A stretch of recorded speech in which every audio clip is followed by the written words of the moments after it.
이리오너라 이리온. 네, 오늘 뭐 우리 스튜디오에 또 딴분들도 계시고 그래서 되게 어색한데 여하튼 제가 오늘 늦게 왔어요. 그래가지고 오늘 저희는 오늘 세미나하고 왔습니다. 아 그래요. 굉장히 모였는데 제가 사무실을 지키고 있었죠. 그래요. 시장이 좀 우리가 생각했던 것보다는 좀 범피로드 좀 지나고 있는 우리 하우스비 유지하고 있는데 오늘 우리 매주 월요일이면 우리 하우스비 점검하잖아요. 그래서 다시 모였습니다.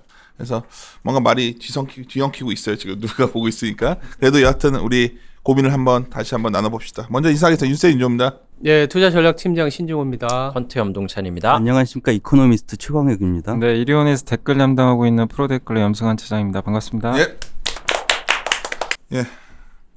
특히 이게 타사에 오늘 이게 홍보 쪽에서 나간다고 하니까 지수 밴드 절대 얘기하지 마세요. 어차피 빗나가는 대통령이고 욕이란 욕은 다 먹으니까 그래요. 근데 우리가 사실 하단에 대해서 굉장히 굳건하다는 말을 강조해 왔는데 하단은 지켜졌는데 여전히 상단에 대한 고민은 있는 것 같아요. 근데 이번적으로 하우스비에서 여전히 미국의 혁신 기업과 한국의 반도체 연결된 부분 이 얘기를 우리 전략 담당인 우리 신중호 팀장이 말했는데 한번 그부터 시작하죠. 아, 예. 좀 약간 장기적인 얘기일 수도 있는데 최근에 그러니까 어떻게 보면 우리나라가 지금 2010년부터 지금까지 우리 저번에 한번 얘기를 했었잖아요. S&P가 2000에서 3000 갔을 때 50% 오르는 동안 한국은 지금 거의 똔또 0%에 불과한데 그게 왜 그런지에 대한 얘기들이 굉장히 많이 나오고 있어요. 그리고 지난주에 이제 우리가 좋아하는 레이 달리오 그 브리지워터 이제 회장도 패러다임 시프트라는 논문에 가까운 어쩌면 좀 책으로 출간될 것 같아요. 거기서 어떤 얘기하냐면 패러다임이라는 게 있다.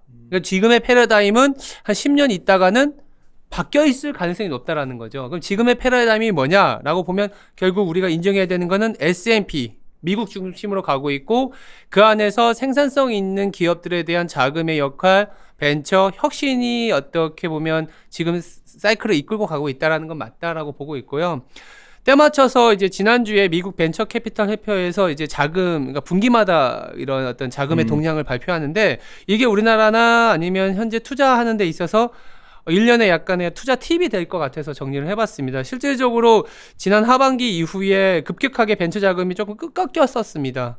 한마디로 어떤 그 투자 수요에 대한 어떤 애니멀 스프릿이 없어진 거 아니냐라는 우려가 있었는데 이게 최근에 1분기에 다시 2분기에 다시 올라오는 모습을 보였다라는 게 첫 번째 하나의 콜이고요. 두 번째는 이게 왜 가능했냐라고 보시면 그 내셔널 파이낸셜 컨디션 인덱스라 그래서 얼마나 완화적이냐 뭐 타이트하게 긴축으로 가느냐 했는데 이게 긴축으로 가다가 다시 완화로 가는 사이클에 다시 벤처 자금이 늘어났다라는 거죠. 그래서 우리가 최근에 뭐 보험성 인하다, 리세션 컷이다, 연준이 금리를 인하한다고 해서 과연 주식이 되겠냐라는 우려들이 많은데 저는 어떻게 보냐면 결국 완화적인 스탠스를 해줬을 때 누군가는 돈을 빌릴 거고 누군가는 돈을 빌려줄 거고 누군가는 그 빌린 돈으로 수요를 위한 혁신을 할 것이다라는 거죠. 그게 어떻게 보면 미국의 벤처 캐피탈 협회에서 나오는 자금의 흐름에서 우리가 좀 찾아볼 수 있지 않겠냐라는 거고요.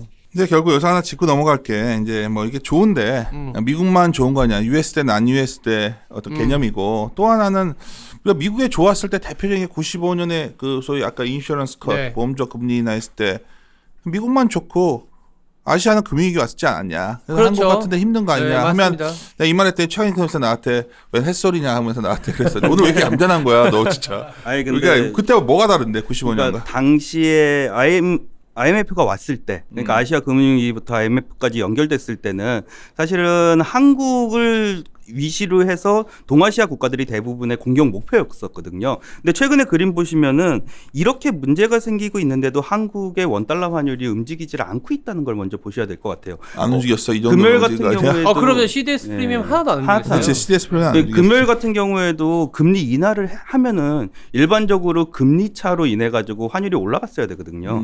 근데 오히려 환율이 떨어지는 모습을 보였다는 거는 이거는 아시아의 한국 같은 경우에는 위기 상황이라기보다는 한국은 성장 동력이 약한 거지 밑바닥으로 내려갈 수 있는 위기 구간이 강한 건 아니다라고 판단을 하시면 되거든요. 지금 말하는 수준이 보니까 또 엄청나게 어렵게 말하고 있어. 그러니까 심플하게 내가 궁금한 건 95년과 19년의 차이를 말한다면 한국이 뭐가 달라졌고 뭐가 유사하고 외환보유고가 엄청 많고 그치, 일단 한국 기본적으로 다 외환보유고가 거고. 엄청 많고요. 그다음에 외부에서 빌린 자금이 이게 사람들이 많이 우려하시는 게 외부에서 자금이 빠져나가는 거잖아요. 근데 외부에서 자금이 빠져나가도 이제 내부 자금만으로 버틸 수가 있는 수준이 그렇죠. 됐다라는 거죠.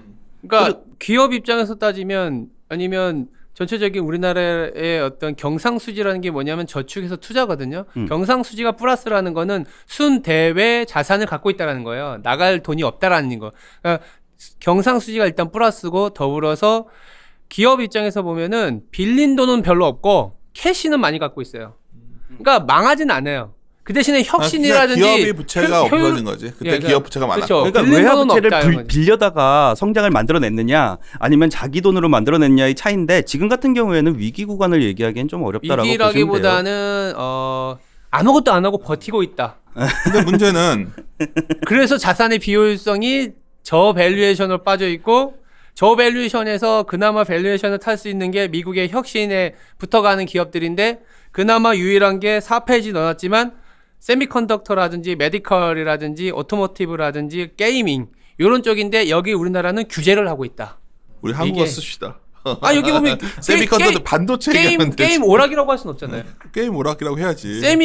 반도체, 의류 제품 유통, 근데 자동차 지금 제조. 사실 오늘 우리가 이번 주 데이터에서 좀 봤던 게 그 벤처 자금 미국 흐름인데 사실 확 무너졌다가 요만큼 반등한 거냐. 요만큼 지금. 이게 좀 지속 가능하다 보는 거야?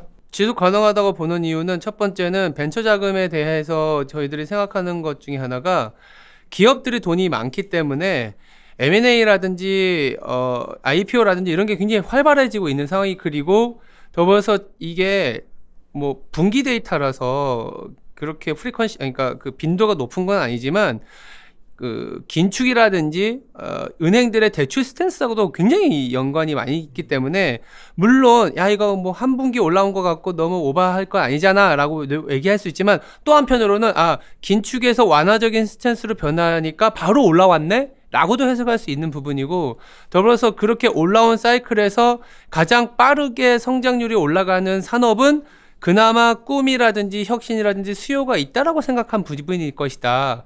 그래서 가장 빠르게 올라오는 게 게임이라든지 전기차나 자율주행차 쪽으로 상당히 자금이 올라가고 더불어서 이거를 하기 위한 기초 소재에 대한 투자가 제일 크다. 그게 반도체다라는 거죠. 좀 더 단순화시키면 4페이지에 왼편 아래 보면 그 미국과 이머징의 상대적인 주가 어떤 네. 그런 염차장 그 그림인데 네. 그러니까 금명한 게 95년 이후에는 미국이 일방적으로 좋았던 시장이었고 이머징은 쉐시였고 그다음에 지금도 그렇죠. 2000년부터 2007년까지는 사실 이런 미국은 단어 쓰죠. 한국말로 하면 뭐예요? 한국말로. 아이고 이런. 한국만 제기랄. 아이고 이런. 그때는 미국이 별로였고 중국이 좋았잖아. 그러니까 지금 사이클은 그거다 보는데 여기서 딱 드러나는 게 사이클이 요번에 너무 길어. 네. 경기 사이클이 길고 너무 기니까 이게 중첩적으로 작용되다 보니까 사람들이 이머징 좀 되다 말았고 네. 막 헷갈리는 거지 지금. 그러니까 공급이 그러니까 옛날에는 미국이 혼자 좌지우지 할 수 있을 만큼의 독단적인 규모라는 거죠. 지금도 뭐 20조 달러에 부각하긴 하지만 그 반대편에 있는 중국이 12조, 13조 달러나 되기 때문에 뻑뻑한 즉 혁신을 갖고 가지 않고 2000년대 중반에 소위 말하는 성장 산업에 대한 베팅, 원자재나 여러 가지 물품을 상당히 끌어들이면서 과잉 산업화 만든 그 기업들이 아직도 잘 움직이지 못하고 있기 때문에 사이클이 길어지고 있다라고 보고 있고요. 하나만 넘어갑시다. 반도체 얘기 나왔으니까 13페이지 가서 결국 일본 무역 분쟁에 대해서 되게 확대 해석하고 처음에 놀랬다가 여의도 바닥에서는 지금 뭐 야 이거 찬스 아니냐 하는 얘기까지 나오는 일단 디램 가격이 올라가니까. 재고떨이 하니까. 근데 어떻게 봐? 동찬이 생각은? 반도체 같은 경우에는 일단 실적 측면에서 보면은 돌아가는 거는 맞죠. 왜냐하면은 계속해서 공급 과잉에 대한 이슈 때문에 이렇게 안 좋았었던 거잖아요. 근데 지난주 같은 경우에는 뭐 그 전에 마이크론 같은 경우가 뭐 하반기 나쁘지 않을 수도 있다라고 얘기를 한 상황에서 TSMC까지 이제 하반기에 대해서 실적이 좋아질 거다라고 얘기를 했으니까 실제 실적은 돌았지 않았지만 돌 수 있다라는 기대감을 가지게 한 게 바로 지난주였다는 거죠. 과연 이 정치적인 이슈 때문에 업황 도는 거를 얼마나 막아낼 거냐, 이게 바로 이 반도체 업황에 대한 국내 반도체에 대한 그 가장 큰 고민이었는데 점점 뭐 생각보다 크지는 않을 것 같다. 업황 도는 게 더 빠를 것 같다라는 쪽으로 좀 무게중심이 근데 옮겨가고 정치적 있는 것 의도에 불과하다면 참여연 선거에 중국 일본 끝났으니까 그럼 이게 끝나는 시장에서 거야? 근데 얘기하는 게 정치적 의도라고 해석을 해버리면은 사실은 그러니까 시작점이 정치적 의도인 건 맞는 것 같아요. 그치. 그러니까 언제 시작하느냐의 시기를 결정하는 건 정치적이었는데 그걸 끝내는 시점에 대해서는 참여연 선거 끝났다고 아 그럼 우리 봐줄래요 이러고 나올 수는 이건 없거든요. 굉장히 긴 사실은. 사이클의 경제적인 것 생각보다 같아요. 길게 보셔야 되는 사이클이고. 그러니까 기본적으로 우리가 하우스비를 유지해왔던 거는 이번에 미중 무역 분쟁도 그렇고 어떤 모든 것은 결국 다음 헤게모니가 결국 기술에 관한 거였고 네. 그거의 싸움이 가다 보니까 무역 분쟁이라는 걸로 나오고 있지만 사실 기술 패권 전쟁이 벌어진 건데 네. 이것도 비슷한 거 아니냐는 근데 거지. 맞아요. 재밌는 예. 얘기가 이 일본 반도체 86년에 미일 반도체 협정을 맺었었는데 이게 보시면은 83년에서 84년 올라갈 동안에 엄청 올라갔잖아요. 이걸 2017년에서 18년으로 대입을 해보시면은 19년, 85년, 86년 동안 지나가면서 반도체가 역성장을 했거든요. 그러면서 공급 물량이 줄어들었었는데 이게 86년에 비공정 협정을 맺으면서 오히려 공급량이 늘어나기 시작해요. 일본한테 불리한 협정이었는데 일본의 반도체 공급이 올라간다라는 거는 지금 삼성전자가 겪었던 일들, 그러니까 한국 반도체 업체들이 겪은 일들하고 굉장히 유사한 국면이 있다라고 말씀을 드리는 거고요. 이것도 뭐 딴 데서 오늘 녹화라니까 쉽게 말하면 그 당시에 일본이 소련에게 뭐 기술 유출했다 그래가지고 미국이 막았잖아. 예, 뭐 그런 얘기들 그거는 사실은 곁다리 얘기들인 거고. 그러니까 곁다리였다는 예. 거지 내 말은. 그러니까 예, 근데 그것도 사건은 정치적 사건이었는데 알고 봤더니 근데 이게 문제는 일본이 반도체 1등을 유지한 기간이 5년이었다는 거죠. 91년까지 1등을 유지했었는데 92년에 미국한테 다시 뺏기거든요. 그렇게 보시면은 이 우리나라 반도체 업체에서 지금 당장의 상황은 좋을 수 있어요. 반도체 가격이 올라가니까. 그렇죠. 근데 문제는 2년, 3년 동안 이어지는 과정에서 첨단 기술 투자나 이런 게 안 들어간다라는 그림이 나오면은 3년, 4년 있다가 미래를 장담할 수가 없는 구간이 들어갈 수가 있다라는 거죠. 그러니까 우리가 자꾸 일본 문제에 대해서 무슨 뭐 이거 갖다 정치적 해석을 배우고 우리는 돈에 대한 고민을 하는 사람들이니까 핵심은 이게 결국 중요한 총매개도 될 수 있어요. 완전 중요한 변화인 것 같아요. 그럼 지금 왜냐하면 완전 중요한 변화. 사람들이 일본과의 관계가 그냥 뭐 지금 뭐 기술이 없어라기 것도 있지만 중요한 게 편하니까 써왔던 거거든. 왜냐면 사실 일본과 관계를 속에서 발전해 왔는데 얘네 거 쓰는 게 편하니까 해왔는데 이제 불편해지면은 뭔가 대체제를 개발할 수 있는데 자꾸 이거에 대해서 그 시장 몇 사람들이 뭐 너무나 이걸 갖다가 막 정치적 해석하니까 뭐 우리가 더 이상 얘기를 안 하는데 사실 호재지 뭐 길게 보면. 길게 보면 호재라는 건 사실 잘 모르겠어요. 반도체 저는. 쪽에 있어서는 나는 그렇게 보는데. 반도체 쪽에서는 나머지는 모르겠어요. 가격이 올라가는 거에 대해서 한국의 디램의 점유율이 80%니까 Q그로스가 빠지더라도 P그로스가 올라가게 되면 당연히 매출 때는 오케이인데 1980년에서 90년 넘어갈 때 일본의 반도체가 왜 몰락했는지에 대해서 그거에 우리가 철저히 대비를 하지 않으면 내지는 얘가 아까 우리 모 기관에서 얘기했던 게 그때 당시에는 기술력으로 미국이 누르고 양적인 생산성으로는 한국이 올라오는 샌드위치 구간에서 일본이 망했는데 반도체가 이거 마이크론 기술 갖고 들어온 거잖아. 지금은 기술적으로 일본이 누르고 한국은 밑바닥의 생산량으로 중국이 치고 오니까 이거에 대한 대응을 못하면 2, 3년은 오케이지만 4, 5년 넘어갔을 때 한국의 반도체에 대한 투자는 내지는 그때 반도체를 들고 있으면 어쩌면 주가는 부러질 수 있다는 생각을 하고 있는 거죠. 뭔가 빠른 다른 대체와 뭔가 빠른 다른 생산성에 갖고 가는 생산력을 갖고 가지 않으면 생각보다 어려울 수도 있다는 생각은 하고 있어요. 어느 모두 동의하는데 이번에 드러난 게 이거예요. 밸류 체인상으로 한국 반도체를 아까 말했던 게 VC 같은데 혁신 경제로 가고 맞아요. 있는데 네. 이 밸류 체인에서 얘는 빼고 생각할 수가 없는데 대체제가 없잖아 지금 반도체. 당장은 그렇죠. 당장이나 그렇죠. 4, 5년 대 대체는 쉽지 않아. 아니 근데 이게 다른 미국 기업이나 반도체 기업이나 아니 이런 거죠. 트럼프가 애플 사장은 아니잖아요. 애플의 실적은 깨질 수 있어요. 근데 트럼프 대통령이 판단하는 거는 애플의 실적이 깨져서 과연 고용이 줄어들 것이냐까지만 판단하는 거지 실적이 깨지는 건 의미가 없다니까요. 그 회사의 실적이 깨지는 게 미국 전체로 봤을 때 무슨 의미가 있겠어요. 그러면은 새로운 반도체 업체가 생산을 미국 안에서 생산을 늘려서 올리는 게 낫느냐 안 낫느냐는 다른 얘기죠. 그때까지 내가 회사 다니지 보장할 수 없기 때문에 3년이면 충분해. 3년은 괜찮아. 아니 물론 우리 지금 당장은 아까 말씀하신 것처럼 미국의 혁신, 제가 제목을 미국의 혁신은 한국의 반도체와 연결되어 있다 이거기 때문에 앞으로 연준도 지금의 경기 확장을 위한 도구를 쓰겠다라는 거지 지금의 경기가 안 좋다는 얘기는 아니거든요. 그래서 지금의 경기 확장을 위한 도구를 쓸 때 한국의 반도체가 반드시 필요해요. 왜? 혁신이라는 VC라든지 이런 애들이 쓰기 위해서는 한국의 반도체가 필요하니까. 그러면 지금 2019, 20년, 21년까지 봤을 때 우리나라의 반도체는 충분히 서바이벌라든지 기업으로서의 가치는 가져갈 수 있다고 보는데 좀 더 연결을 해서 그랬을 때 이후에 일본의 사례를 보니 일본도 망했다라는 거죠. 우리나라도 아니, 근데 이게 한국이 쫓아왔는데 중국한테 허용을 해주는 거야 미국이. 이게 주식에서 얘기하는 장기 시계열 그러니까 6개월로 봤을 땐 호재긴 호재죠. 호재예요. 네, 오히려 나쁘게 안 좋다라고 보는 것보다 호재는 맞는 것 이게 같아요. 그러니까 화이트리스트 제외를 해도 하면 이게 예. 확산이 되잖아요. 네, 확산이 되죠. 그래도 이게 좀 호재로 봐야 되나요? 화이트리스트를 제외했다라고 그래가지고 우리나라 쪽에 수출에 어느 정도 영향을 미칠지 모르겠어요. 가격이 올라가는 거를 생각했을 때 큐가 빠지는 것보다 가격 올라가는 게 더 빠른 것 같아요. 염차장, 내가 반도체만 잊지 못하는 사건이 있어요. 반도체는 항상 재고가 쌓이는 업종이야.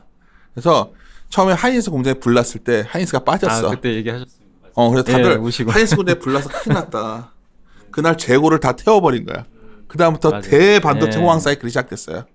철저하게 그러니까 일반 투자들이 다 놓치는 게 뭐냐면 네. 반도체는 항상 가격이 내려왔고 일시적으로 한번 급등을 해 수요가 생길 때 그다음 재고가 쌓여. 이 재고 사이클을 어떻게 보냐의 싸움이지 이걸 갖고서 하는데 나는 이번에 재고 사이클을 약간 건든 느낌이 있어서 그거는 그런 것 같아요. 그 그러니까 뭐 자체로 얘기가 의미를 너무 단기와 중기가 장기가 중첩되다 보니까 이게 얘기의 어떤 톤이 좀 달라질 수 있지만 아주 그냥 우리 올해 내지는 6개월만 놓고 봤을 때는 반도체의 나쁜 뉴스는 아닌 건 맞다라고 보고 있죠. 실제적으로 지금 우리나라 지수 오늘도 보시면 삼성전자 하이닉스만 오르고 다른 건 다 빠지는데 삼성전자 하이닉스 같은 경우에는 괜찮은 투자 타이밍일 수 있어요. 외국인들도 상당히 많이 산 것도 이게 그런 화이트리스트 부분이라서 말씀을 하셔서 그런데 이게 8월에 이제 법안이 넘어가고 네. 결정이 되면 9월, 10월까지는 괜찮거든요. 그러면은 투자 타이밍으로 봤을 때 지금이 7월이니까 7월부터 10월까지는 화이트리스트는 안 나온다는 거예요. 그렇죠. 그럼 재고를 쌓는 과정에서 오히려 가격만 올라가 버리거든요. 근데 그걸 일정한 사람들이 모르는 거야. 뭐 파이트 갑자기 하면 그냥 다 불안해만 하고 10월까지는 벼 있는 거거든 일정이. 그럼 그때는 그러니까 베팅하는 애들 입장에서는 매니저 입장에서는 세미컨덕터 막 비중 늘려놓는 거지 일단. 그 다음에 그때 가가지고 정말 이게 심각해져. 그러면 뭐 그 전에 그때 까는 거지 뭐. 야 그럼 반도체 우리 공환하고 경제 얘기 좀 합시다. 지금 지표들 어떻게 나왔어? 경제에서 미국 경제는 분명한 거는 좋게 나왔어요. 제조업 빠지던 거 올라갔고요.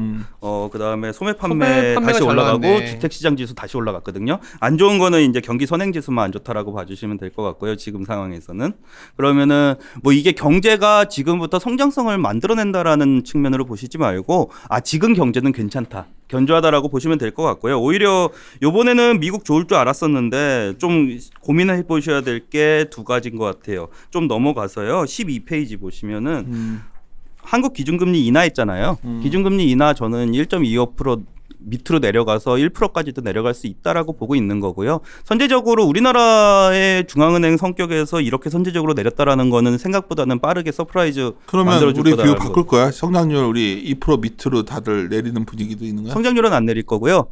기준금리 인하 속도는 바꿀 겁니다.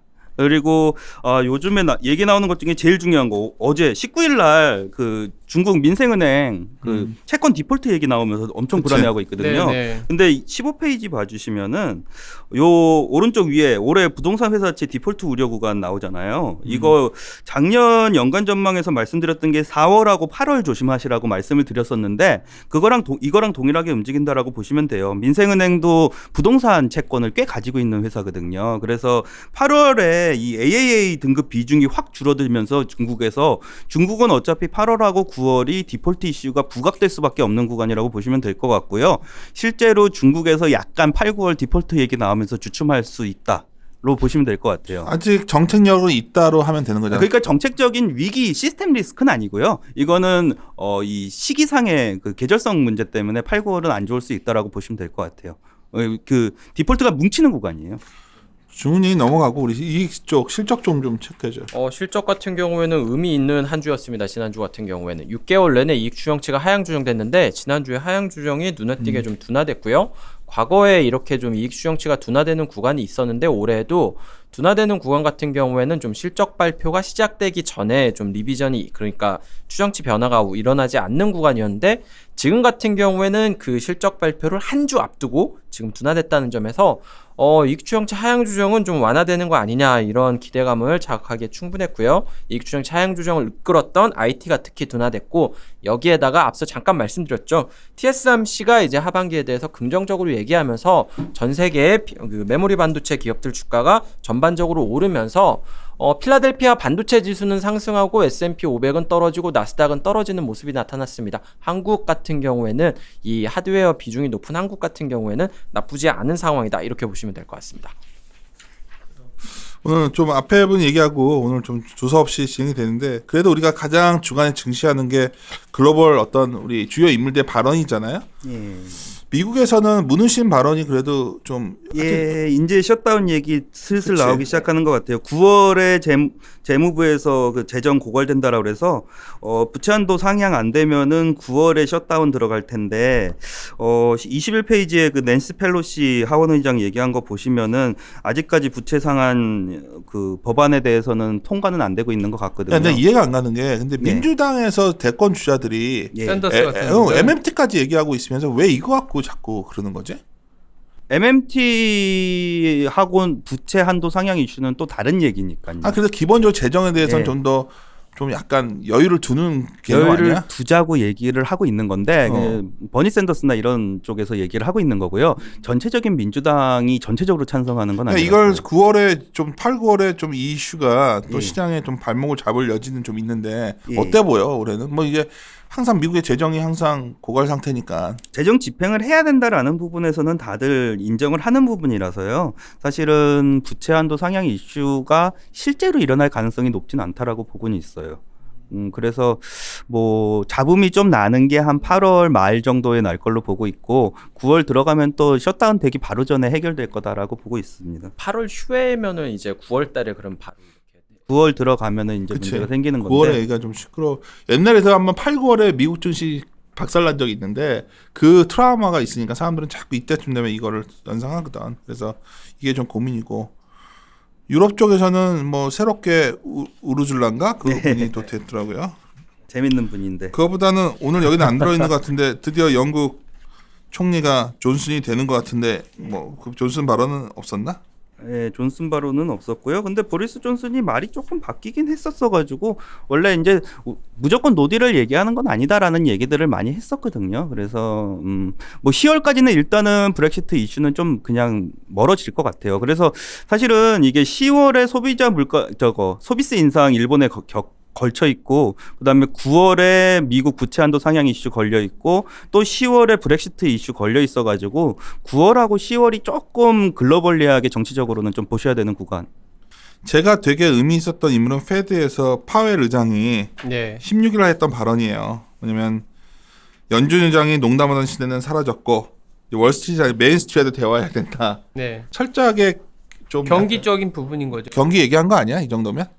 그래서 나는 연준 의장이 뭐 트럼프는 그렇게 압박을 하고 있지만 뭐 파웰도 굉장히 시장 우호적인 거 아닌가 진짜. 되게 중요한 얘기가 이 중앙은행이 채권 매입을 포함해서 기존의 경기 부양 수단 이외의 방안을 통해서 인플레이션을 끌어올려야 된다는 그러니까 무슨 얘기냐면 최근에 어떤 얘기들이 나오냐면 인슈런스 컷이니 리세션 컷이니 얘기하면서 90년대 80년대는 그래도 지금보다 높은 기준금리 지금은 2.25%에서 5%밖에 안 되는데 그때는 지금보다 2배나 높은 금리 레벨이어서 충분히 하향 조정할 가능성이 있지 않느냐. 지금은 없다. 정책 여력이 너무 적다. 라는 얘기하는데 금융위기 이후에 전통적인 통화 정책만 갖고 이 시장을 끌고 왔나요? 라고 되묻고 싶어요. 왜냐하면 QE라든지 여러 가지 자산 매입이라든지 중앙은행 자산 이렇게까지 커졌거든요. 거기다가 미국조차도 실질적으로 통화 유통 속도라든지 예대율이 80%가 넘지 않은 상황에서 지준과 초과 지준을 이렇게나 쌓은 상황이에요. 이걸 어떻게 활용할 건지 IOER이라는 초과 지준에 대한 금리를 어떤 식으로 내려고 갖고 갈 것인지 스탠딩 레포를 어떻게 써서 국채를 소화하게 만드는 수요를 갖고 갈 것인지 QE라는 것이 처음에 나왔을 땐 생소했지만 지금은 누구나 QE를 알고 있는 것처럼 중앙은행이 어떤 수를 쓰든 간에 인플레이션 유발 정책을 쓰겠다라는 게 중요한 거예요. 그렇기 때문에 비전통적인 통화 정책까지 포함을 했을 때는 90년대보다 더 강한 정책을 쓸 수도 있는 상황이죠. 다만 뭐 우리보다 더 어떤 투자의 사이클을 많이 갖고 오고 워렌 버핏이든 레이 달리오든 여러 가지 투자 구루들이 하는 얘기는 이렇게 정책을 소진하고 나면 나중에 정책적인 여력이 더 없어진다. 그러면 우리나라 언론에서는 정책 여력이 없다라는 얘기를 하는 거예요. 지금은 있는데 이렇게 소진해버리면 나중에 가면 없으니 좀 조심하자라는 얘기를 하는 거예요. 근데 연준은 경기 확장을 위한 적절한 도구를 계속 쓰겠다는 얘기를 계속하고 있어요. 그게 좀 이제 저는 포인트라고 보고 있죠. 뭐 어쨌든 간에 우리 동결 총재님도 드디어 기다리기 때문에 동결 총재. 이동결 총재님도 이제 바꾸셨으니까 우리도 약간 동참하는 것 같아요. 근데 결론적으로 뭐 휴가를 떠나는 시즌인데 뭐 너무 휴가 시즌 동안에 단말기 자주 안 봐도 될 것 같아요. 어떨 것 같아요? 단말기 안 봐도 우리나라 지수는 빠져도 2,000, 올라도 2,000일 것 같습니다. 야, 그러니까 빠져도 2,000이라뇨. 올라도 2,000이라뇨. 아니 2,000 지금이 2,100이면 아, 2,000에서 2,100은 거의 의미가 없고, 그러니까 매매할수록 힘들어지는 시장이다라는 얘기를 드리고 싶고요. 왜냐하면 지금 저희들은 계속 말씀드리는 게 한국은 캐시를 갖고 있고 버티는 국가이기 때문에 망하지는 않는다. CDS가 프리미엄이 확 올라가거나 이런 사이클도 아니고 아싸리 이런 마음은 그렇지만 CDS 프리미엄이 확 올라가서 환율이 1,200원까지 갑자기 급등을 하면 우리한테는 캐피탈 게인을 얻을 수 있을 만한 기회는 줘요. 주가가 급락하면서. 그것도 아니기 때문에 지수가 굉장히 지지부진한 거를 갖고 가기 때문에 힘들어진다. 다만 그 안에서 오히려 자산의 비효율성이게 되면 자산을 효율화시키는 기업들, 자사주를 매입해서 소각한다든지 비우량 자산을 팔아서 캐시로 들어온다든지 아니면 배당을 따박따박 하면서 캐시 플로우를 갖고 가는 기업들은 주구장창 그 시장에서 오히려 프리미엄을 받을 거고, 그게 아니면 시황산업 같은 경우엔 그냥 반도체 정도가 답이지 않겠냐. 근데 이렇게 어차피 한 달 말씀드리는 주고 거죠. 갔다 올 거면 그냥 채권 ETF 사놓고 갔다 오면 될 것 같은데. 야, 더 심한 그런 식으로 하지 말고 생각해봐.